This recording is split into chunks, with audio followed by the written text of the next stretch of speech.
İnternet sitelerimizde etkileşim ve iletişim çok önemli arkadaşlar. Bir de e-ticaret siteniz varsa daha da önemli tabii ki. 3CX eklentisiyle anlık mesajlaşma, sesli arama, WhatsApp, Facebook bağlantılarında bağlayarak bunu sağlayabiliyoruz arkadaşlar. E-ticaret siteniz varsa zaten müşteri memnuniyeti çok önemli. Hem satışlarınızı arttırmak hem de rekabette bir adım önde gitmek istiyorsanız bu eklenti incelemesini özellikle seyretmenizi tavsiye ediyorum. Bunları 3CX eklentisiyle sağlayacağız.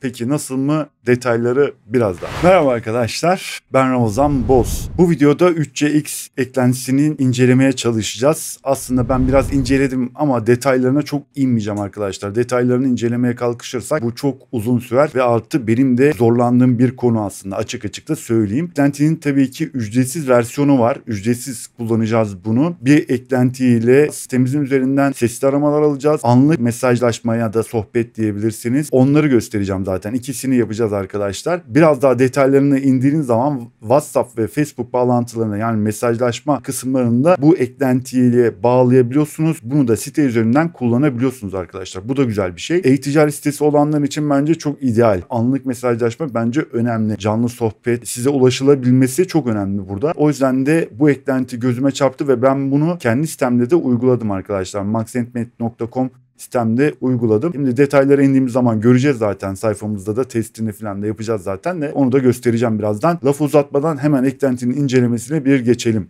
3CX eklentisinin WordPress sayfası arkadaşlar. Eklentiyi bu şekilde aratabilirsiniz. İsmi bu yani. 3CX Free Live Chat Calls WhatsApp diye geçiyor. Hemen Türkçe kısmına geçelim. 3CX ücretsiz canlı sohbet, aramalar ve WhatsApp demiş. Şöyle bir WordPress sayfasında aslında tabii ki bir takım notlar aldım. Onları da hemen söyleyeyim. En başta da şunu söyleyeyim arkadaşlar. WordPress eklentisini kuruyorsunuz ama eklentide çok fazla bir ayar falan yok. Hemen hemen bütün ayarlarınızı neredeyse, yani programın diyeyim aslında, uygulamanın arayüzünde yapıyorsunuz. Yani internet sitesinde size bir kısım veriyor kendi site üzerinde hesabınızda, orada ayarlamalar falan yapıyorsunuz aslında. En büyük işlem orada dönüyor. Eklentiyi alınca işte bir arayüz gibi bir şey, yani ne diyeyim, onu da göreceğiz zaten ama çok böyle bir şey yok çok fazla. Hatta o eklentiyi onu bile kullanamayacaksınız. Neden diyeceksiniz? Bu son güncellemelerden sonra bu eklentide de bir problem mi var artık? Sorunlar falan çıktı, yani sıkıntılar çıktı. Onlara da değineceğiz zaten. Şimdi açıklamada zaten lütfen arkadaşlar bakın, bu sayfaların linkleri videonun açıklamalar kısmında oluyor. Girip okuyun. Benim atladığım, görmediğim, gözümden kaçan ya da işte hızlıca geçtiğimiz şeyler olabiliyor. Burada çok daha fazla bilgi var. Bakın, yani tek bir merkezden sıfır maliyetli iş iletişimi. İletişim önemli arkadaşlar. WhatsApp, Facebook, SMS, bunları tabii ki ben girmeyeceğim. Bu videoda girmeyeceğim. Biz bu videoda anlık sohbet, anlık mesajlaşma ve sesli arama, site üzerinden bunlar. Sesli aramayı nasıl yapılıyor? Nasıl karşılıyorsunuz aramayı falan? Onları yaptık. Aslında ekiple biz bunu yaptık, denedik. Gayet de güzel oldu. Oğuz arkadaşım ve Ahmet arkadaşımla birlikte onları da ekledim. Bir konferans görüşmesi ya da işte aktarma işlemleri, bölümleriniz, departmanlarınız falan varsa, ya call center gibi düşünün. İncelemeniz lazım tabii ki. Yani çok uzun sürer. Fazla detaya girmeden işimizi görecek şekilde yapacağız bunu. Ücretsiz, bakın kendileri de taahhütte bulunuyor. Ömür boyu ücretsiz olarak kalacak diyor. Tabii ki bir limiti var. 10 tane kullanıcıya kadar 10 tane kullanıcınız oluyor bu eklentiyi kullanan. Sesli aramalarda ya da işte sohbet mesajlarında yönlendirdiğiniz zaman bölümleriniz varsa, biz eğer bir kişiysek tabii ki bir kişi, bütün çağrılar ve mesajlaşmalar bize gelecek otomatikman. WhatsApp ve Facebook, işte dediğim gibi bağlantıları var. Bunları yapabiliyorsunuz. Canlı sohbet çözümünüz. Video konferans var. Evet, onu da test ettik. Oluyor. Çalışanla kendi aranızda mesela işte ekibinizle birlikte bir video konferans falan yapabiliyorsunuz. Canlı, hatta görüşme de yapabiliyorsunuz. Bakın, İnternet sayfanın üzerinden sizi aradığında, isterseniz kamerayla, işte kamerası varsa bilgisayarında ya da cep telefonunda, oradan siz de kameranızı açarsanız canlı da görüşebiliyorsunuz karşı tarafla. Türkçe dil dosyası eklentinin zaten bir işe yaramıyor. WordPress eklentisinde yaramıyor. Artı uygulamanın işte arayüzü Türkçeleşmemiş arkadaşlar. Yani Türkçe kısımları çok az. Biraz sıkıntı yaşıyorsunuz. İşte sürekli translate çevirmeniz lazım. O bir şekilde de ayarlanıyor. Ben zaten göstereceğim ama daha detaylı incelemek istiyorsanız orada biraz sıkıntı yaşayabilirsiniz. Zamanla da o da da herhalde olur diye düşünüyorum. YouTube'da da Türkçe bir kaynak bulamadım. Genellikle santralleri yani 3CX'i telefon santrallerinde ya da call center işiyle uğraşanlar için özellikle işte böyle destek kısmı bilmem ne falan onlarla ilgili bir videolar falan var ama WordPress ile ilgili ya da WordPress sitemizde nasıl kullanacağımızla ilgili bir bilgi yok, göremedim. Ben de işte bir ihtiyaçtır diye hem de hoşuma da gitti. Bakın kendi sitemde de kullanıyorum. İşte yabancı videolar var YouTube'da. Bunları da seyredin bence. Bilgi sonuçta. Bilginin zararı olmaz arkadaşlar. Ekran görüntüleri falan var. Arayüzü zaten eklentinin ama WordPress arayüzü değil. Bir e-postayla falan işte zaten hesabımızı oluşturacağız arkadaşlar. Sıkıntı yok orada. Böyle işte resimler bakın böyle bu şekilde açılıyor falan. Şu WordPress eklentisinin arayüzü, şu da ekran görüntüsü. Ücretsiz olarak nasıl edinirim? İşte demiş, bir de ücretsiz kalacak mı? Evet, ücretsiz kalacak. Öyle taahhütte bulunuyorlar yani. Eklentinin sayfası da bu. Ofisiyel resmi sayfası bu arkadaşlar. Fiyatları da değişik fiyatlar. Yani bu şöyle de bu eklenti eğer bir böyle call center tarzında ya da destek hizmet kısmında birden fazla çalışanınız varsa, departmanınız varsa, bölümünüz varsa falan bence ideal. Gerçekten ideal. Orada işte çünkü numaralandırıyorsunuz. Telefon numaraları oluyor. Gelen işte bir resepsiyon karşılama kısmı var. Karşılama kısmından yönlendirebiliyorsunuz. İşte bu yönlendirmeler yaparken müzik dinletebiliyorsunuz. İşte ne bileyim konuşma dinletebilirsiniz. Bir sürü şeyi var. Ben çünkü bunu kurduğumda işte arkadaşlarla da test ettiğimizde aynı bir call center muhabbeti gibi oldu yani. Free kısmı bu şekilde. Fiyatları da böyle bakın 10 kullanıcıya kadar 10 kullanıcıya kadar. Eklentinin forum kısmı var. Türkçe kısmı da var ama Türkçe kısmı orayı da okuyun. Biraz az detay var orada ama işinize yarayacaktır. İngilizce formu var, işte Almanca bir sürü dilde var ama Türkçe dilini eklememişler tabii ki. Neyse sıkıntı yok ve bakın bu da benim internet sayfam zaten biliyorsunuz. Çeviri eklentilerimin, tema eklentilerim, Türkçe dil dosyalarını burada paylaşıyorum sizinle. Destek olmak için buradan da abone olabilirsiniz. Artı ücretli, zaten düşük ücretle veriyorum bunları arkadaşlar. Satın alıp da bana destekte olabilirsiniz. Çektiğim videoların hemen hemen kullandığım eklentilerin Türkçe dil dosyaları falan var. Burada paylaşıyorum zaten. Hatta abone de olursanız buradan da bülten olarak göndereceğim. Bakın şuradan da abone olabilirsiniz. E-posta aboneliği yaparsanız da haberlerini veriyorum zaten. Bakın eklentiyi kurdum. Hatta şöyle geçeyim. Eklenti şöyle bir sembolü var. 3 tane sembolü var zaten. Türkçe dil dosyası yok. O biraz sıkıntı ama zaten bu işlerden anlayan arkadaşların da çözemeyeceği bir şey değil diye düşünüyorum. Yani sayfanıza gelen kişi ziyaret ettiğinde şunun üstüne bastığında bunlar ne yazık ki olmuyor arkadaşlar. Bakın forumlarda şey yazmışlar işte JavaScript'in kodlarını da Türkçeleştirebilirsiniz falan ama ben denedim, test ettim. Bir türlü olmadı bende. Bilmiyorum bir yerde hata mı yaptım ya da işte güncellemelerde siliyorum. Ne kadar şeydir bilemiyorum ama resmi olarak bir Türkçe dil dosyası yok. Sembollerden de biraz da anlaşılıyor zaten. Bakın bir telefon sembolü var. Yani şuna bastığınız zaman bir arama yapacak. Buradan da bir sesli sohbet. Hatta şöyle bastığınız zaman bakın bunları özelleştirebiliyorsunuz tabii ki. Burada reklamı tabii ki var. WordPress eklentisini kurduğunuzda bunlar olmuyor diye gösteriyor ama bütün sayfalarda çalışmıyor arkadaşlar. İşin şeyi orada hatta diyor ki hangi sayfalarda çalışmasını istiyorsunuz bu eklentinin mesela. Onu ayarlasanız bile düzgün çalışmıyor. Sanırım eklentiyle ilgili bir sıkıntı var çünkü orada. O yüzden ben WordPress eklentisini kurmuyorum. Kurmuyorum derken kurdum ve etkisizleştirdim. Başka bir yöntemle bunu ekledim sayfama. Bütün sayfalarda tabii ki gözüküyor bu sefer de. Yani bir iletişim sayfasına girdiğinizde bakın bu şekilde bütün sayfalarda çıkıyor. Normalde bunu işte farklı sayfalarda gösterebilirsiniz ama gösteremiyorsunuz. Eklenti işte burada çalışmıyor. Yani biraz anormal çalışıyor. O yüzden de gerek yok. Bütün sayfalarda çıksın. Ulaşabilsinler bize yani. Böyle bir şey yapabilirsiniz. Buradan da bir arama yapabilirsiniz. Olacak mı deneyelim. Evet. Oluyormuş bayağı. Bakın bu şekilde de bir arama geliyor. Tabii ki ben kendi kendimi aradığım için burada bir sıkıntı var. Çok ses gelmiyordur umarım diyecektim de. Neyse kapatalım belki. Kapatabilirsiniz, edebilirsiniz. Yani bu arada da tabii ki bakın cep telefonuma da ikaz geliyor. Güzel yanı o. Hem masa üstüne hem de cep telefonunuzda mesela bilgisayarınızın başında değilsiniz, dışarıdasınız. Cep telefonunuza bir çağrı geliyor. Yani arandığınız zaman cep telefonunuza yönleniyor olay. Masaüstü bilgisayarınızın başında yani laptopta değilseniz işte ne bileyim önünde değilseniz size çağrı ulaşabiliyor arkadaşlar. Hatta e-posta bile geliyor. Benim çok hoşuma gitti. Bayağı kullanışlı. Burada iletişim ve etkileşimi bence bayağı bir etkiler bu. Sayfanızda olması bence önemli. Eğer e-ticaret sayfası yapıyorsanız da özellikle buradan insanlar anlık olarak sizinle iletişime geçebilecekler. Böyle de kapatabiliyorsunuz işte. Evet çok fazla konuştuk galiba. Uyarımızı yapalım arkadaşlar. Ondan sonra da eklentinin incelemesine geçelim.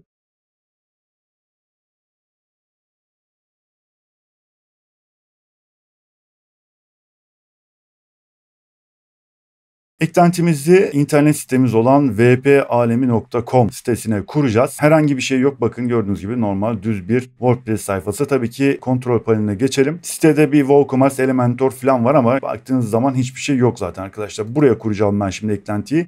Ne yapıyorum? Eklentiler kısmına geliyorum. Yeni eklenti ekle diyorum. Eklentinin ismini şöyle yapıştırayım. Eklentiyi kuracağım ve etkinleştireceğim.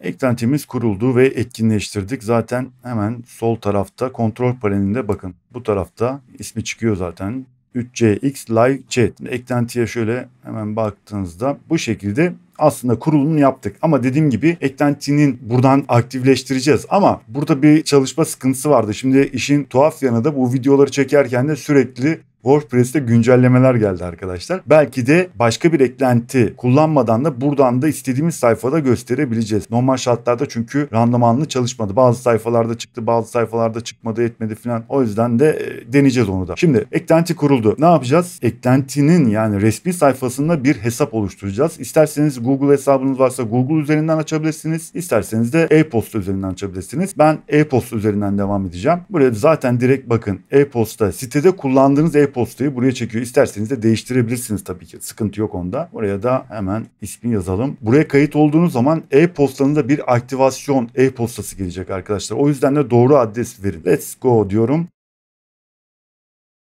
Bakın burada da zaten söylüyor uyarıda aktivasyon diye bir e-posta geliyor, lütfen kontrol edin diyor. Tamam diyorum. Karşılama kısmı yani daha tabii ki kurulumu bitirmedik. Hemen bir e-postamıza geçelim. Bu şekilde bir aktivasyon kodu geliyor arkadaşlar. Bu kodu alıyoruz. Bu şekilde alalım. Buraya o kodu yapıştırıyoruz arkadaşlar. Bu şekilde. Bundan sonra da gönder deyin. Burada gerekli olan kısımları doldurmanızı istiyor sizden. Ad, soyad, nereden, firma ismi varsa firma isminiz, telefon numaranız, ondan sonra kaç kişi kullanacak diye soruyor. Bunları dolduracaksınız. Bu şekilde bakın. Bakın İngilizce bir Türkçe yok. Sıkıntı orada. Hangi dile yatkınsanız tabii ki onu seçin. İngilizce dedik. Telefon numaranızı alacaksınız. Ülke Türkiye. Buraya da şifrenizi yazabilir. Yani buraya da hatta bir dakika. Firma ismi de diyorum. Firma ismi var. Bakın yıldızlı olanlar mecburi doldurmanız gereken yerler arkadaşlar. Bu şekilde. Telefon numaranızı yazıyorsunuz. Buraya da oluşturacağınız bir şifre olabilir. Burada sembol de istiyor arkadaşlar. O yüzden mesela bunun sonuna bir tane sembol koyalım. Şöyle bir sembol koyalım. Büyük küçük harf olacak, rakam olacak ve bir sembol olacak. Bunu da kopyalayalım zaten. Şifreyi oluşturduktan sonra arkadaşlar telefon numaranızı yazdıktan sonra da ileri de buraya tabii ki işaretli olacak. Kabul edeceksiniz lisans sözleşmesini. Sonra da bir sonraki diyeceksiniz. Burada size soruyor zaten neyi kullanacaksınız diye. Biz tabii ki ücretsiz kısmını kullanacağımız için bakın şunu seçeceksiniz. Bunu seçiyorsunuz. 10 kullanıcıya kadar mı diye. Ücretsiz olanı mı? Evet diyoruz ve bir sonraki adıma geçiyoruz. Burada oluşturduğumuz şifre arkadaşlar e-postamız. Bakın kullanıcı numaramız. Şimdi kurulum neredeyse bitti. Yalnızca uygulamanın arayüzüne girmemiz kaldı. Buraya bastığınızda da girebilirsiniz. Buradan da girebilirsiniz arkadaşlar. Yapabileceğiniz şeyleri burada da gösteriyor zaten. Yani eklentinin uygulamanın içindeki takım oluşturma, telefon numarası ekleme, live chat ve WhatsApp demiş. Artı işte kurulumla ilgili mesela bilgiler, dokümanlara da ulaşabiliyorsunuz. Buradan da ulaşabiliyorsunuz. Bakın şuradan da basabiliriz aslında. Buraya bastığınız zaman uygulama arayüzüne geçmeden önce arkadaşlar uygulamanın kullandığı bir aplikasyon var. Cep telefonu aplikasyonu var. Videonun başında da söylemiştim. Eğer masa üstüne çağrılar gelecek de bir de cep telefonunuza çağrıları alabiliyorsunuz. İşte mesajları ya da aramaları cep telefonunuza da alabilirsiniz. Tabii bu seçenekler arasında bunu çıkarabilirsiniz. Yalnızca işte bilgisayar ortamındayken size mesaj ya da çağrılar gelsin ya da bilgisayar başında değilseniz de cep telefonunuza yönlensin şeklinde mesela. Bu şekilde seçenekler var. Ben tabii ki cep telefonumla kurmuştum ama sildim. Tekrardan sıfırdan kurulumlar yapacağız. Uygulama arayüzüne geçmeden önce size böyle bir ekran çıkıyor. İşte diyor ki ilk önce telefonunuza göre bir aplikasyonu kurun. Uygulamayı kurun yani. 3CX uygulamasını kurun diye. Uygulamayı ben cep telefonuma kurdum. Hatta şöyle bakın göstereyim, şurada cep telefonum var. Şimdi açtığım zaman zaten ekrandaki QR kodu okutacağım arkadaşlar. Okuttuktan sonra zaten birbiriyle bağlantıya geçecekler. Hemen onu yapalım. Uygulamayı açıyorum. Cep telefonu yüklediğim uygulamayı açıyorum şimdi.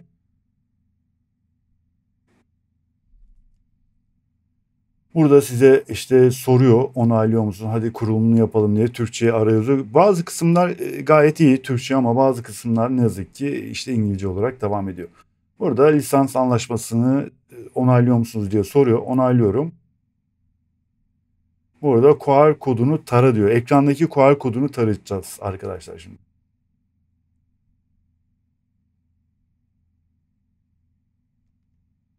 Bu şekilde tarattıktan sonra merhaba WordPress VP alemi işte. Orada bla bla söylüyor. Devam et diyorum. Yalnız bu sefer diyorum izin ver diyorum. Yine uygulama izin istiyor tabii ki. Konuşma izni işte kamera izni falan bunları istiyor sizden. Evet diyorum. Burada ekran eğer kilit varsa diyor o izinleri de istiyor. Yani istiyor. Ve resmi ana ekran kısa yolları buradan da verebilirsiniz işte açabilirsiniz. Bu şekilde. Kilit ekranı da göster. Arka planda çalışırken açılır pencere. Tabii bunları vermekte zorunda değilsiniz. Ayrı bir şey. Tamam dedim. Geçtim. Uygulamaya devam et diyorum şimdi. Gördüğünüz gibi uygulama aslında kuruldu. Burada da bilgisayardaki çoğu işlemleri burada da görebiliyorsunuz ama cep telefonunda kullanmanın amacı tabii ki gelen çağrıları anlık olarak ulaşabilmek. İletişimi sağlayabilmek arkadaşlar. Onu yaptıktan sonra tekrar bakalım şöyle okey diyelim.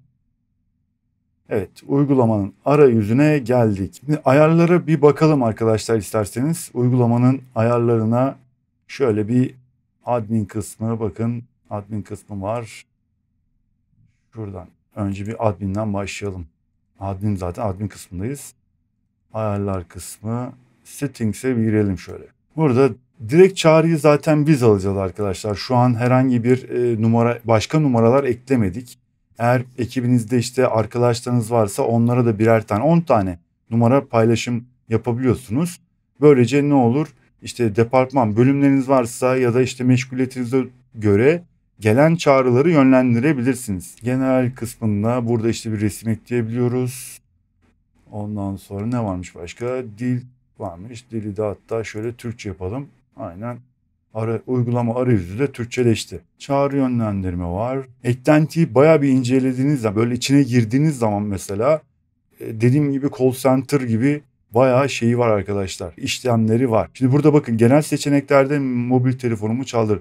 Biz cep telefonunu eklemeyi unuttuk mu acaba? Olabilir. Eğer cep telefonumuzu unuttuk herhalde büyük ihtimalle. Cep telefon numaranızı da eklediğinizde mobil telefonları da alabiliyorsunuz arkadaşlar. Yani aramaları cep telefonu alabiliyorsunuz. Burada işte dışarıda falan yani şey var çağrı yönlendirme ile ilgili. Burada sesli mesajlar ayarlayabiliyorsunuz. Kendi sesinizden mesajlar yapabilirsiniz, kaydedebilirsiniz arkadaşlar. Kurcalamanız lazım yani açıkçası. Biz ne yapacağız? Burada anlık mesajlaşma ve arama kısmını yapacağız. Arama kısmını yapacağız arkadaşlar. O yüzden direkt ona yönleneceğim. Sohbet kısmı, ses ve video. Evet izin versin. Tamam şu an kayıt yaptığı için herhalde sıkıntı olabilir. Başka görünüm tamam. Karşılamalar. Bakın burada dediğim gibi değiştirebilirsiniz. Yani karşılamaları gelen çağrılarda meşgulseniz meşgule atarsanız ya da müsaitse falan bu tip şeyleri kendi ses entegrasyonunuzu yapabilirsiniz. Entegrasyonlar boş tamam. Şimdi admin kısmına bakalım. Admin kısmında kontrol panelinde burada bizim işte e-posta adresimiz, IP numaralar falan şudur budur onlarla ilgili bilgi var. Kullanıcıya bakalım. Kullanıcıda bir tek biz varız tabii ki. WordPress VP alemi sahip. Evet GSM numaramız yokmuş zaten bakın eklememişiz. Buraya bir GSM numarası da eklerseniz dediğim gibi gelen çağrıları alabiliriz. Cep telefonunu alabiliriz. Onun zaten en sonunda bir testini yapacağız. Şimdi aslında biz bir sayfaya gidelim. Bunlara bakmadan önce bir taraftan da sayfamızın bakın şu link aslında önemli olan. Şöyle hatta bir tıklayalım bakalım. Bakın bu şekilde gösteriyor. Şöyle bir bakalım. Bakın bunları tabii ki değiştirebiliyorsunuz. Türkçeleştireceğiz şu kısımları falan. Tamam. Bu şekilde gösteriyor. Bir daha şeye geçelim bakalım. Neredeydi? Bir aramayı deneyelim bakalım.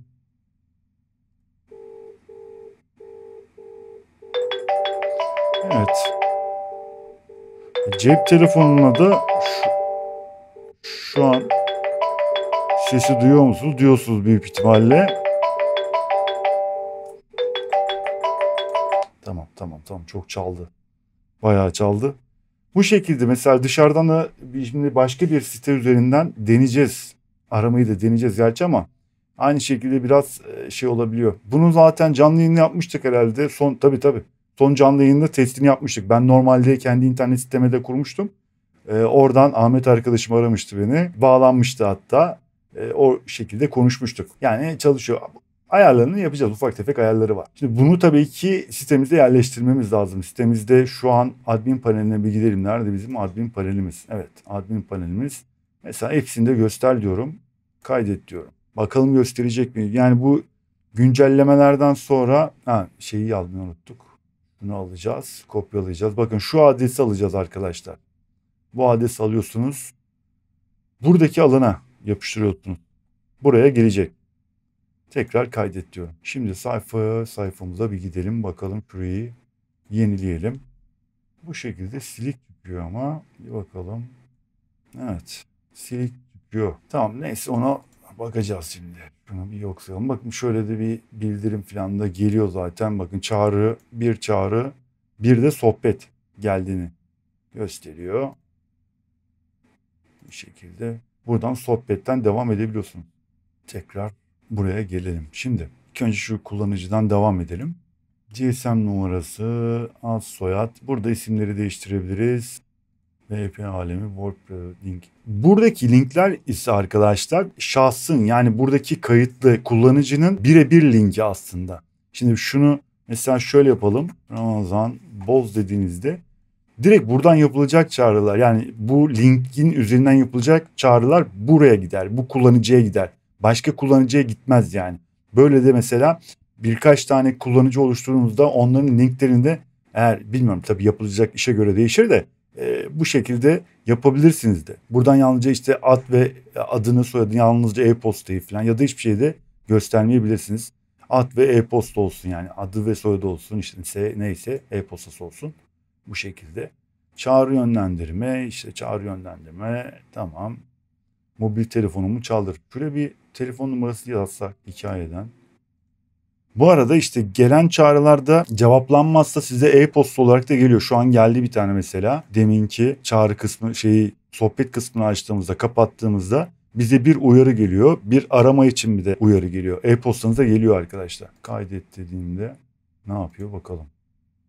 Çağrı yönlendirme, mobil telefonumu da çaldır. Evet, dediğim gibi bu telefonu da çaldırıyor. Şöyle bir şey, o zaman eğer kullanıcı adında bunu yaparsanız kullanıcıya has telefon numarası tabii ki varsa o telefon numarasını çaldırır. Tabii bu linki kullanırsanız, kullanıcının linkini kullanırsanız arkadaşlar, şu linki.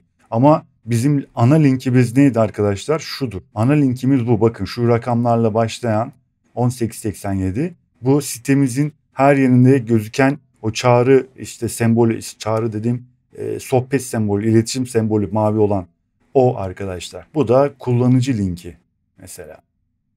Şurada kullanıcı linki. Çağrı yönlendirme, işte telefon, bakın çoklu aramaları kabul et. Var. Bunların tabii ayarlanması lazım. Sesli mesajlarınız falan, işte şeyler, customs, yani Türkçe yazacaksınız. Çalışma saatleri var mesela. Çalışma saatlerini düzenleyebiliyorsunuz. Tabii bu kullanıcı da şu an. IP telefon numarası, IP hat kullanıyorsunuz. IP telefon hattı mı diyorlar ona. Onları kullanıyorsunuz. Onları da bu sistem üzerinde kullanabiliyorsunuz. O da güzel. 10 tane numaraya kadar herkese bir telefon numarası verebilirsiniz işte. Standart İngiliz demiş, Türkçe. Bakalım Türkçe gelmiş mi? Yok, yani şu kadar dilin içinde arkadaşlar Türkçe yok yani. Enteresan. İngilizce kullanacağız mecburen. Uyarılar, mesela e-posta gelmesini istemiyorsanız buradan da iptal edebilirsiniz gelmesin diye. Görünüm demiş, tamam. Opsiyonlar demiş. Burada da opsiyonlar falan, bunlara bilmiyorum artık ne. İşte yani Türkçe yapsam bunları tek tek çevirmek lazım, bakmak lazım. Voice chat'e gelelim. Şimdi bu da sitemizin aslında az önce söylediğim gibi, bakın. Web sitemizi bir kere şuraya, evet, neden silik oldu anlaşıldı. Şurada bakın şu an silik gözüküyor ya arkadaşlar. Onun sebebi şimdi anladım. Sitemizi yazmadığımız için. Oraya sitemizin adresini yapıştıralım. Telefon ya da chat, bakın dediğim gibi isterseniz sadece chat, yani sohbet kısmını kullanabilirsiniz. Telefonla birlikte istiyorsanız da bu şekilde yapabilirsiniz. Bakın şöyle hemen çevirelim şunu da. Sohbet düğmesinin altında ara düğmesi gösteri ismi bularak önce sohbette başlamadan önce arama yapmasına olanak tanır bilmem ne bla bla demiş. Şurayı alalım hatta lazım olur bize. Evet ya da hayır seçebilirsiniz. Bu şekilde böyle seçebilirsiniz. Burada arkadaşlar karşı taraftan mesela ismini isteyebilirsiniz. İsimle birlikte e-postasını yani hitap ederken en azından o bilgileri görebilirsiniz. Adını isteyebilirsiniz ya da bir e-posta isteyebilirsiniz. Bu şekilde seçebilirsiniz. Ad ve e-posta olsun bence. Chat ikonu only tamam bu şekilde bunları değiştirip bakabilirsiniz işte. Neyse. Bakın hedef zaten bir tek ben kullanıcı olduğum için direkt bana geliyor. Sahibi olduğum için de bir de. Ben kurduğum için sistemi. Styling burada ne diyeyim şunun şeklini değiştiriyorsunuz ediyorsunuz. Hatta ilk önce bir kaydedelim şunu. Bir kaydedelim. Şunu bir kapatalım. Şimdi bir sayfayı yenileyelim.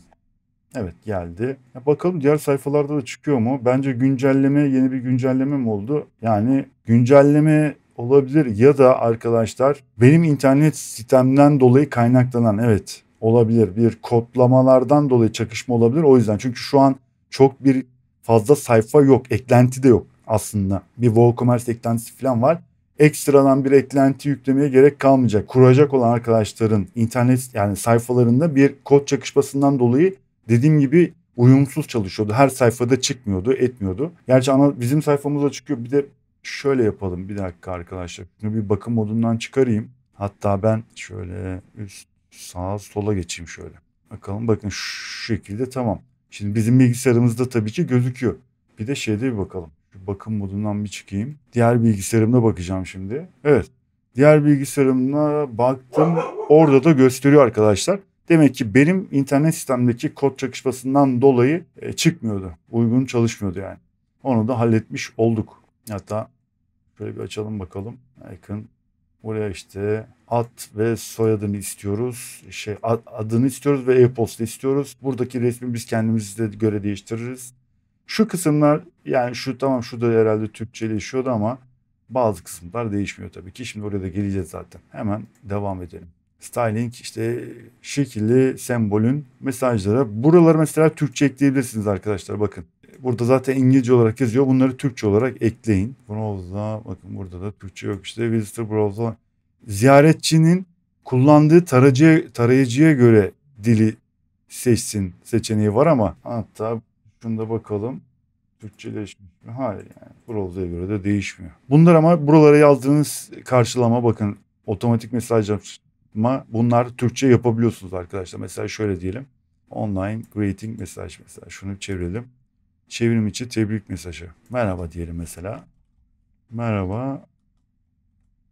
Mesajınız için teşekkür ederim dedik.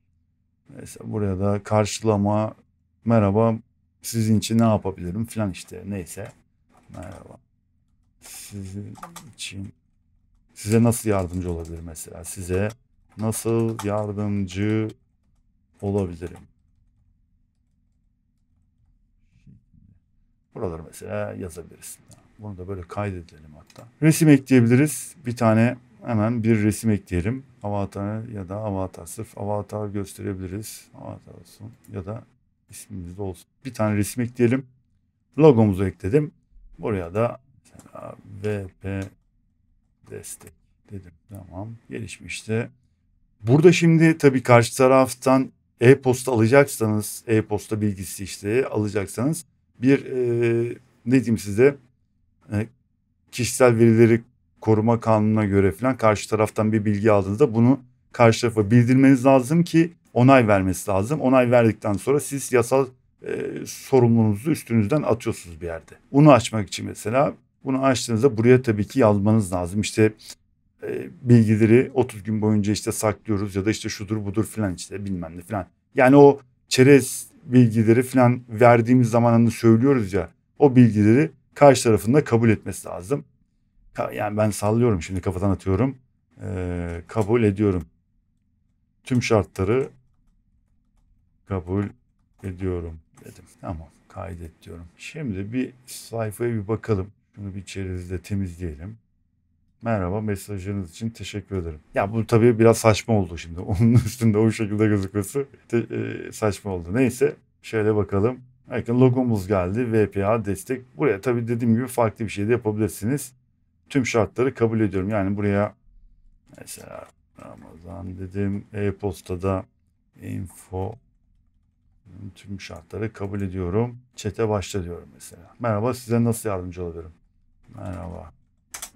Bu şekilde anlık mesajlaşma. Şimdi bizim bir taraftan da hatta tabii şeyi yapmadık ama cep telefonunda da şu an hatta şöyle yapalım. Cep telefonunda sohbetleri takip edebiliyorum mesela arkadaşlar. Bakın şimdi gelen mesajı gördüm. Bir de uygulamanın arayüzüne gidelim. Bakın. Direkt olarak geldi. Yanıtla diyorum. Burada da görebiliyorum. İster bilgisayarınızın arayüzünden, isterseniz cep telefonundan da görebiliyorsunuz arkadaşlar. Bu şekilde. Buradan da yazalım hatta. Merhaba. Merhaba. Merhaba, merhaba.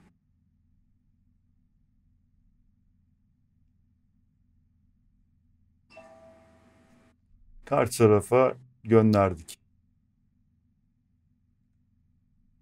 Merhaba, nasılsın? Bu şekilde. Arama da aynı şekilde arkadaşlar. Onu da kapatalım hatta. Tamam. Kapattım.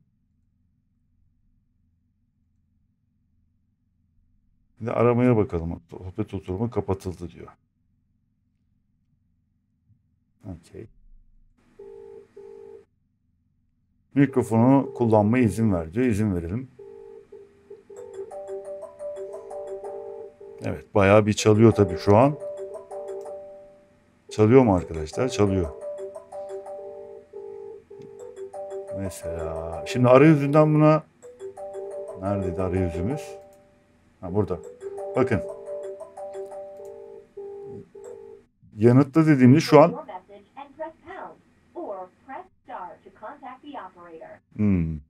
geç kaldık. Geç kaldık, geç kaldık. Neyse mesaj bırakabiliyor. Mesela karşı taraf aradı. Siz cevaplayamadınız. Mesaj. Tabii bunlar İngilizce söyledi az önce. Siz bunu Türkçe'ye çevirebilirsiniz. Mesela şu an müsait değilim ama en kısa sürede döneceğim size. İşte mesajınızı bırakabilirsiniz diye. Bunu sesli bir telesekreter tarzı yani bırakabilirsiniz. Karşı tarafta onu duyduktan sonra eğer önemli bir şeyse mesajını da bırakabilir. Ya çok bayağı fazla seçenekler var arkadaşlar. Çok acayip acayip şeyler var. Öyle değil mi? Neyse kapatalım bunu artık. Tamam. Yani sistem bu şekilde çalışıyor. Ayarlarına gelince de dediğim gibi arkadaşlar birazcık kurcalamanız lazım.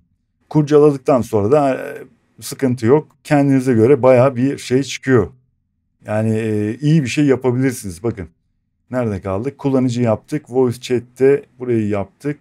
Zaten şeyde değil miydik? Biz neredeydik? Tamam. Ha, tamam bunları bitirdik.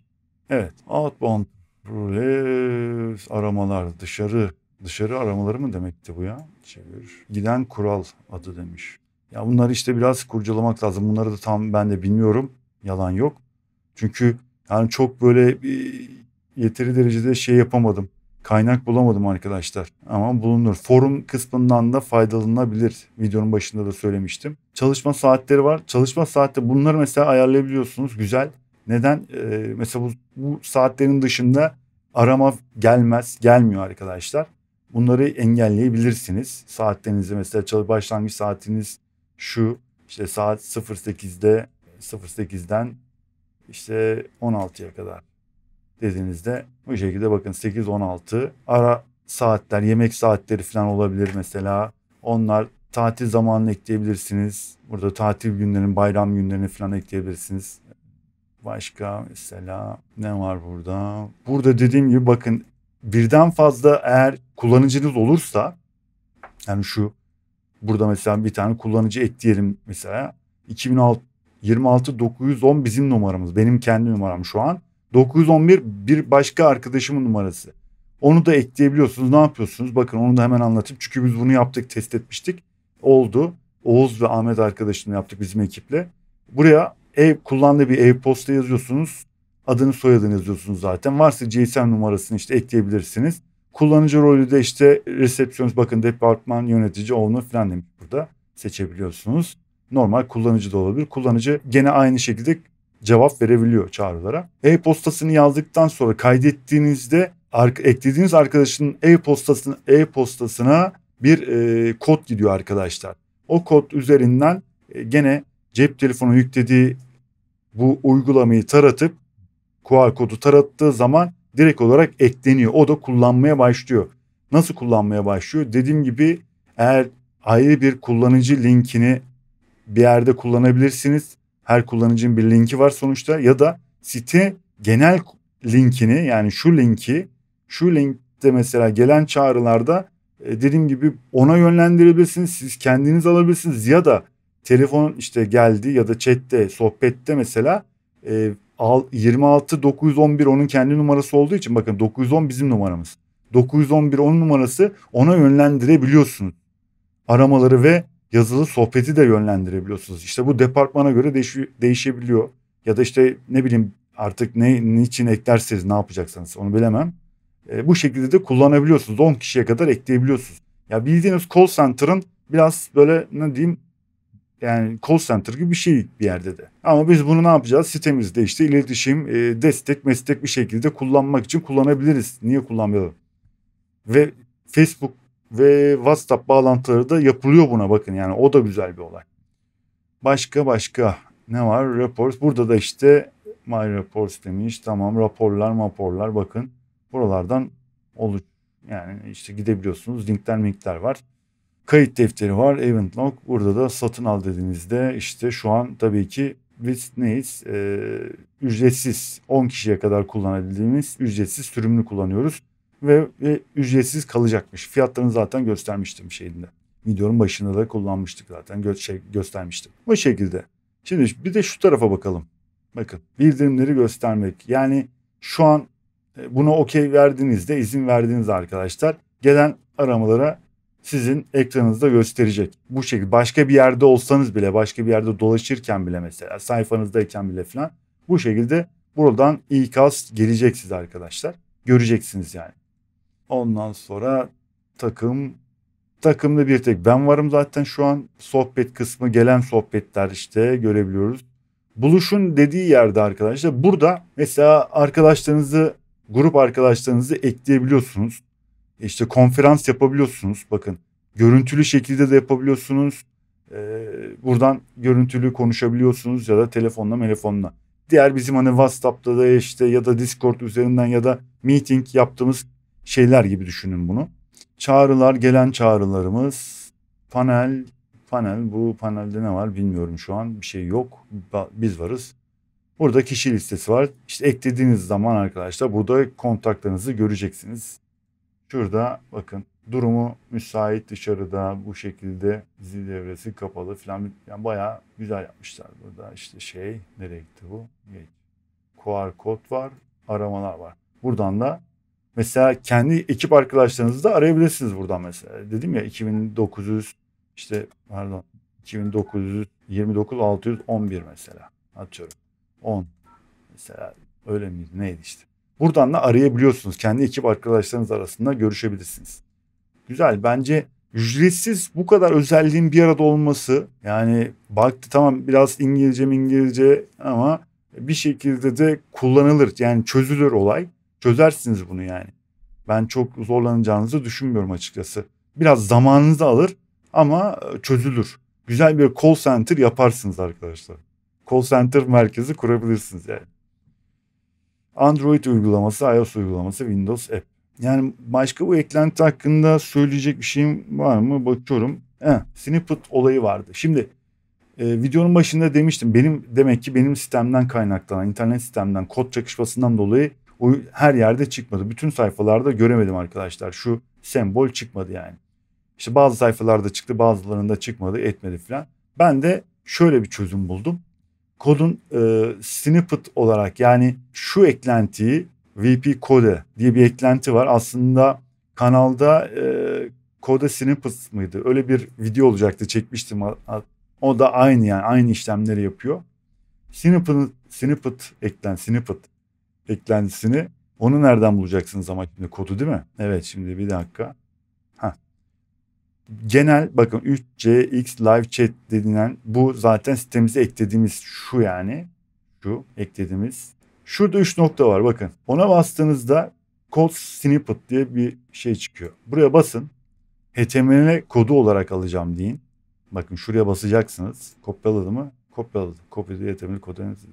Tamam. Kopyaladı. Kopyaladıktan sonra hatta şöyle yapalım bakın. Çıkan kodu göstermek istiyorum size. Onu da şöyle yapalım. Yeni metin belgesi. Bakın şimdi şöyle getirelim. Bakın bu snippets yani kod aslında arkadaşlar. Bu kod sayesinde ama tabii ki şu var. Bunda da eklediğiniz zaman bütün sayfalarınızda çıkıyor. Yani belli sayfalarda göster seçeneğiniz yok. Onu söyleyeyim. Öyle bir şey var. Kod ekleme ile ilgili kanalda video var zaten arkadaşlar. Göstermiştim. Yani yaptım, oradan da seyredebilirsiniz ama şu an baktığınız zaman bakın burada istediğiniz yani sayfada işte ana sayfada göstersin, mağazada göstersin, sepette göstersin işte neyse. Ya da ödemede göstersin filan. Böyle seçelim bakalım. Ana sayfa, mağaza, ödeme. Tamam. Cache'leri, ön belleği temizleyelim. Ana sayfa, mağaza, ödemede dedik. Hesabıma bakalım. Çıkıyor mu? Çıkmıyor. Yani güzel çalışıyor. Şu an tabii ki herhangi bir şey yok tabii ki WordPress'in. Normal varsayılan bir WooCommerce falan ekli yani. Mağaza kısmına bakalım. Mağazayı eklemedik mi? Mağazayı ekledik. Evet, mağazada çıkmadı. Ödemeye bakalım. Ödeme vardı bir de. Orada çıkmadı. Sepet.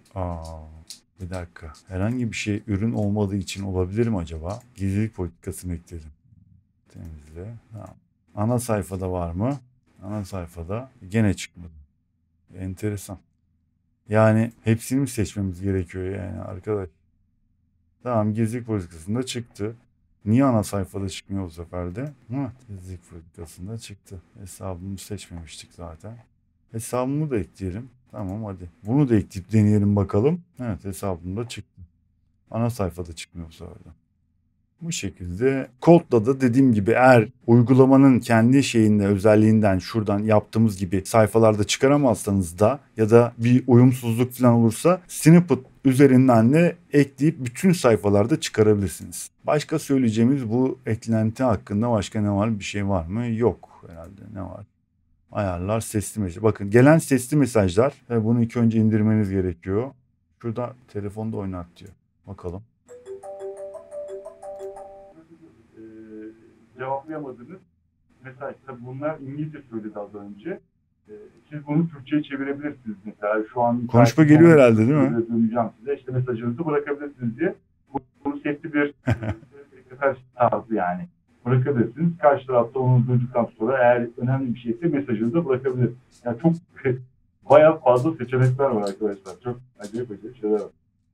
Öyle diyeyim. Neyse kapatalım bunu artık. Evet. Güzel. Gayet iyi arkadaşlar. Yani başka bir şey de anlatacak bir şey yok herhalde. Eğer siz de kurcalayıp yeni bir şeyler bulursanız da arkadaşlar paylaşın.